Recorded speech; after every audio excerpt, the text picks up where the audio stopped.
샬롬 할렐루야. 레위기 5장 1절에서 11절이요. 만일 누구든지 저주하는 소리를 듣고서도 증인이 되어 그가 본 것이나 알고 있는 것을 알리지 아니하면 그는 자기의 죄를 져야 할 것이요 그 허물이 그에게로 돌아갈 것이며, 만일 누구든지 부정한 것들 곧 부정한 들짐승의 사체나 부정한 가축의 사체나 부정한 곤충의 사체를 만졌으면 부지중이라고 할지라도 그 몸이 더러워져서 허물이 있을 것이요, 만일 부지 중에 어떤 사람의 부정에 닿았는데 그 사람이 부정이 어떠한 부정이든지 그것을 깨달았을 때에는 허물이 있을 것이요, 만일 누구든지 입술로 맹세하여 악한 일이든지 선한 일이든지 하리라고 함부로 말하면 그 사람이 함부로 말하여 맹세한 것이 무엇이든지 그가 깨닫지 못하다가 그것을 깨닫게 되었을 때에는 그 중 하나에 그에게 허물이 있을 것이니, 이 중 하나에 허물이 있을 때에는 아무 일에 잘못하였노라 자백하고 그 잘못으로 말미암아 여호와께 속죄의 제를 드리되 양떼의 암컷 어린 양이나 염소를 끌어다가 속죄제를 드릴 것이요, 제사장은 그의 허물을 위하여 속죄할지니라. 만일 그의 힘이 어린 양을 바치는 데에 미치지 못하면 그가 지은 죄를 속죄하기 위하여 산비둘기 2마리나 집비둘기 새끼 2마리를 여호와께로 가져가되 하나는 속죄 제물을 삼고 하나는 번제물을 삼아 제사장에게로 가져갈 것이요, 제사장은 그 속죄 제물을 먼저 드리되 그 머리를 목에서 비틀어 끊고 몸은 아주 쪼개지 말며 그 속죄 제물의 피를 제단 곁에 뿌리고 그 남은 피는 제단 밑에 흘릴지니 이는 속죄제요, 그 다음 것은 규례대로 번제를 드릴지니 제사장이 그의 잘못을 위하여 속죄한즉 그가 사함을 받으리라. 만일 그의 손이 산비둘기 2마리나 집비둘기 2마리에도 미치지 못하면 그의 범죄로 말미암아 고운 가루 10분의 1 에바를 예물로 가져다가 속죄 제물로 드리되 이는 속죄제인즉 그 위에 기름을 붓지 말며 유향을 놓지 말고 그것을 제사장에게로 가져갈 것이요, 제사장은 그것을 기념물로 한 움큼을 가져다가 제단 위 여호와의 화제물 위에서 불사를 지니 이는 속죄죄라. 아멘. 속건제의 의미와 속건제에 드려야 하는 경우와 그 방법에 대해서 증거합니다. 속건제는 범죄했을 때 그 죄에 대해 보상하는 행위에 대한 방법입니다. 하나님의 백성들이 죄를 범했으면 속죄제를 드리고 하나님 앞에 회개를 해야 하지요. 그러나 죄의 종류에 따라서는 마음으로만 돌이키는 것만이 아니라 자신의 잘못에 대해 책임을 져야 하는 분야가 있는 것입니다. 비유를 들어 친구의 물건을 잠시 빌려왔는데 자신의 실수로 그 물건을 파손했다면 미안하다고 회개하고 중심에서 사과할 뿐만이 아니라 당연히 그 물건을 보상해 주어야 하는 것이지요.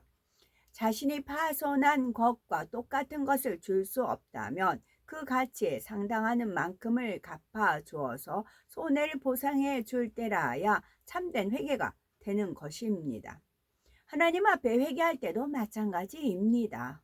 하나님께 범죄한 경우에는 그의 합당한 회개의 행함을 하나님 앞에 보이고 형제에게까지 피해를 입힌 경우에는 형제에게 어떤 보상의 행함이 있어야 온전한 죄사함이 되는 경우들이 있는 것입니다. 속건제를 드리는 경우는 바른 증언을 하지 않았을 때가 있고요, 부정한 것에 접했을 때가 있고 맹세했을 때가 있습니다.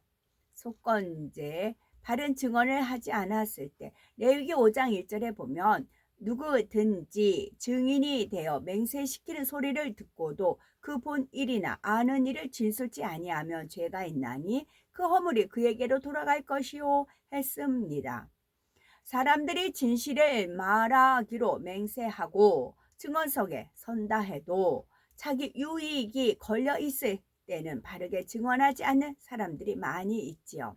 예를 들어 내 자녀가 어떤 범죄를 저질렀는데 엉뚱한 사람이 범인으로 몰렸다고 가정합시다. 그럴 때 우리가 증인석에 서게 되었다면 정확한 증언을 할 수 있겠는지요? 우리의 자녀를 위해 침묵을 지킴으로 엉뚱한 사람이 피해를 본다면 무사람들은 그 사실을 모른다 할지라도 하나님께서는 모든 것을 보고 계십니다. 또한 원수마귀 사단도 보고 있기에 반드시 그 허물에 대해 송사하여 보응을 받게 하는 것입니다. 여기에 밑줄 긋습니다. 하나님께서는 모든 것을 보고 계십니다. 또한 원수마귀 사단도 보고 있기에 반드시 그 허물에 대해 송사하여 보응을 받게 하는 것입니다.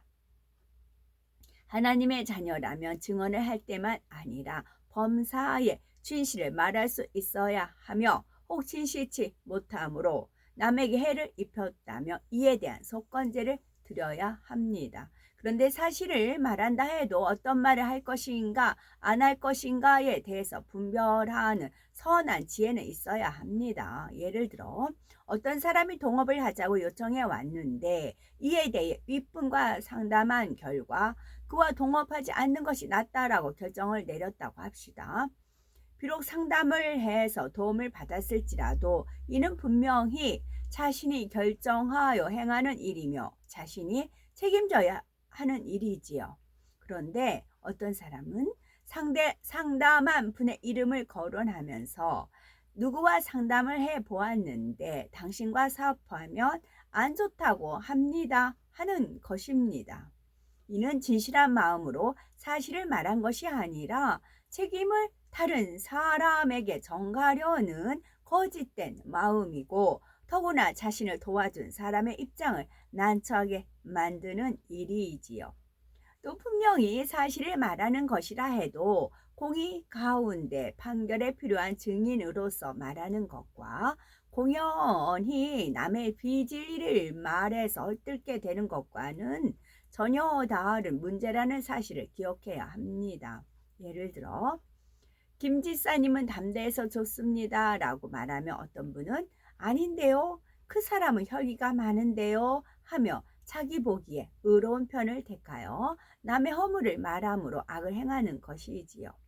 또 어떤 사람은 사실 그대로를 말하는 것이 아니라 자기 생각 속에서 느낌과 감정을 더하여 사실을 왜곡하여 전하는가 하면 다른 사람을 통해 전해 들은 이에 대해서 마치 자신이 보고 들은 것처럼 확증하여 말하는 경우도 있지요. 우리의 마음에 선과 진실이 있으면 범사에 참으로 말하게 됩니다. 악한 것을 말하지도 않고 남의 핑계를 대지도 않으며 진실을 왜곡하거나 동문서답하는 일도 없는 것이지요. 사람이 이렇게 거짓된 증언을 하여 다른 사람에게 해를 입혔을 때 하나님 앞에 명백한 허물이 되므로 이에 대해 속건제를 드려서 갚아야 하는 것입니다. 두 번째는 부정한 것에 접했을 때가 있는데요. 레위기 5장 2절에서 3절에 누구든지 부정한 들짐승의 사체나 부정한 가축의 사체나 부정한 곤충의 사체들 무릇 부정한 것을 만졌으면 부지중해라 할지라도 그 몸이 더러워져서 허물이 있을 것이요 했습니다. 사람이 부지 중에 부정한 것과 접촉했을 때도 허물이 있으므로 속건제를 드려야 한다는 것입니다. 그러나 이는 오늘날 신학시대에도 부정한 것들을 알아서 절대 접촉해서는 안 된다는 말씀은 아닙니다. 여기서 부정한 것들이란 영적으로 하나님 앞에서 옳지 않은 것, 진리에 어긋난 행동과 죄가 다 포함되지요. 예를 들어 세상에 있을 때는 폭력이나 음란물 등을 접해도 그것이 합당하지 않은 줄을 깨닫지 못하다가 진리 안에 들어와 진리에 합당하지 않음을 깨닫게 되니 자연스럽게 멀어지는 것들이 있습니다. 그런데 하나님을 믿고 나서도 본의 아니게 악한 것을 보고 듣는 상황이 될 때가 있지요. 물론 영적인 사람은 무엇을 보고 들어도 자신의 마음을 지킬 수 있지만 아직 영으로 들어가지 못한 사람은 비진리의 것을 접할 때 마음을 지키지 못하고 느낌과 함께 받아들일 수 있기에 이럴 때는 깨닫는 즉시 회개하여 속건제를 드리라 하시는 것입니다. 그 외에도 동성애나 짐승과 교합하는 일, 부적을 갖고 다니는 것, 점을 보는 것 등 하나님께서 가증하다 하시는데 진리를 모르며 죄로 여기지 않는 일들이 많이 있습니다. 그러나 하나님의 자녀들은 거룩하여 이런 것과 상관없는 삶을 살아야 하는 것입니다. 레위기 5장 4절에 보면 혹 누구든지 무심 중에 입으로 맹세를 바라여 악을 하리라 하든지 선을 하리라 하면 그 사람의 무심 중에 맹세를 바라여 말한 것이 어떠한 일이든지 깨닫지 못하다가 그것을 깨달았을 때는 그중 하나의 허물이 있는 것이니 했습니다. 내가 어떤 악을 행하리라 하는 맹세는 물론 선을 행하리라 하는 맹세도 금하고 계신 것입니다.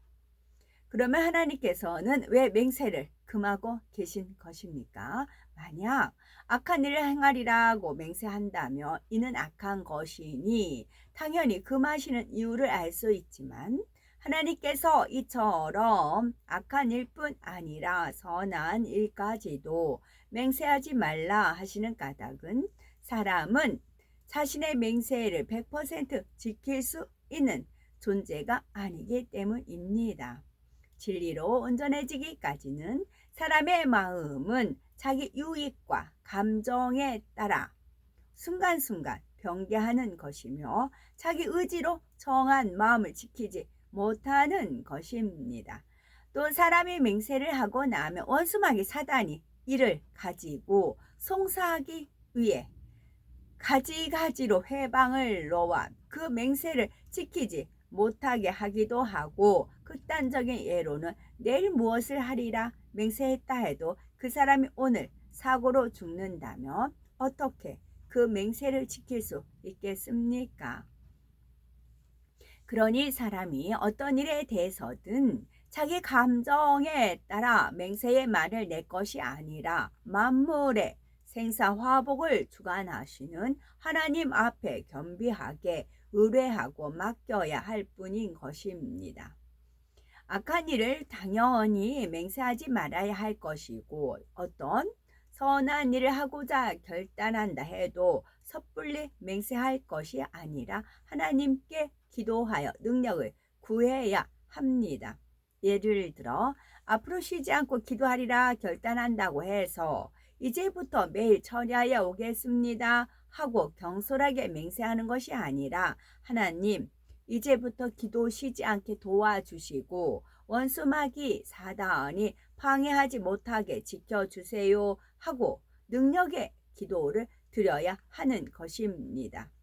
또 만약 강한 성령의 역사로 마음에 강한 주관이 와서 서원을 한 내용이 있다면 반드시 지켜야 하는 것입니다. 레위기 5장 5절 이 중 하나의 허물이 있을 때에는 아무 일에 번가하여노라 자복하고 했지요. 속으로 잘못했구나 하고 끝나는 것이 아니라 자신의 허물됨을 하나님 앞에 인정하고 기도로서 자복하는 것이지요. 6절에 그 번과를 인하여 여호와께 속죄제를 드리되 양 떼에 암컷 어린 양이나 염소를 끌어다가 속죄제를 드릴 것이요 제사장은 그의 허물을 위하여 속죄할지니라 했습니다. 여기서 속건제에 대한 설명을 하는 중에 갑자기 속죄제를 드리라고 하시는 이유는 속건제를 드려야 하는 일에 대해서는 속죄제가 함께 드려져야 하기 때문입니다. 속죄제는 범죄했을 때 하나님 앞에서 회개하고 그 죄에서 완전히 돌이켜 떠나는 것이지요. 그런데 마음으로만 돌이킬 뿐 아니라 잘못에 대해 책임져야 하는 문제일 때는 그에 대해 보상을 한다거나 어떠한 행함으로 책임을 져서 그 회개를 온전케 하는 것이 속건제라 했지요. 이때는 보상만 하는 것이 아니라 하나님 앞에서도 회개를 해야 하므로 속건제를 드릴 때는 속죄제가 같이 드려지는 것입니다. 비록 그가 사람에게 잘못을 범했다 해도 이는 하나님의 자녀로서 범해서는 안 될 죄를 지은 것이므로 하나님께도 회개하여 그 죄의 문제를 해결해야 하는 것이지요. 예를 들어 형제를 속이고 그의 재산을 차지했는데 나중에 회개하려고 한다면 먼저 하나님 앞에서 통해 자복하고 욕심과 거짓된 마음을 버려야 합니다. 그리고 잘못을 범한 상대에게도 회개하여 용서를 받아야 하는데 말로만이 아니라 자신의 손해를 입힌 만큼을 보상해 주어야 하는 것입니다. 이때 하나님 앞에 돌이키고 회개하는 것이 속죄제에 해당한다면 형제에게 용서를 빌고 보상하는 회개의 행함이 바로 속건제에 해당합니다. 레위기 5장 7절을 보면 속건제에 병행하는 속죄제를 드릴 때는 어린 양의 암컷이나 염소를 드리라 했습니다. 가난하여 양이나 염소를 드릴 수 없는 사람은 비둘기 2마리를 속죄 제물로 드리라 했지요. 2마리를 드리는 까닭은 1마리는 속죄제로 1마리는 번제로 드려야 하기 때문입니다. 그러면 비둘기로 속죄제를 드릴 때 번제를 함께 드리라 하신 이유는 무엇일까요? 번제는 안식일을 지키는 것이요 곧 주일에 드리는 영적 예배를 의미하는 것이므로 속죄제의 비둘기를 번제와 함께 드린다는 것은 사람의 회개가 주일 성수와 함께 완성된다는 사실을 알려주시기 위함입니다.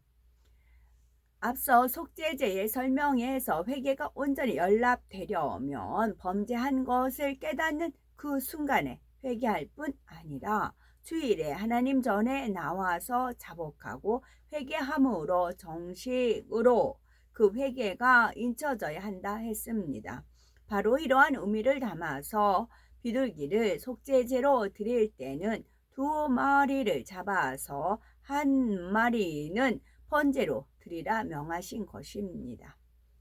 우리는 말씀을 통해서 항상 깨어 기도함으로 범죄하지 않을 뿐 아니라 혹여 부지 중에 범죄했을 때는 즉시 돌이키고 합당한 회개의 증거를 보임으로 모든 허물을 용서받으며 은혜와 능력을 구하여 더욱 거룩하고 청결한 마음으로 변화되어야 되겠죠. 아멘.